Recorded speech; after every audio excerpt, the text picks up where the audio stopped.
mwenye haki atastawi kama mtende, atakuwa kama mwerezi wa Lebanoni, waliopandwa katika nyumba ya Bwana.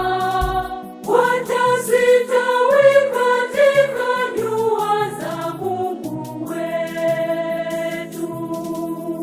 Ni neno jema kumshukuru, neno jema kumshukuru Bwana,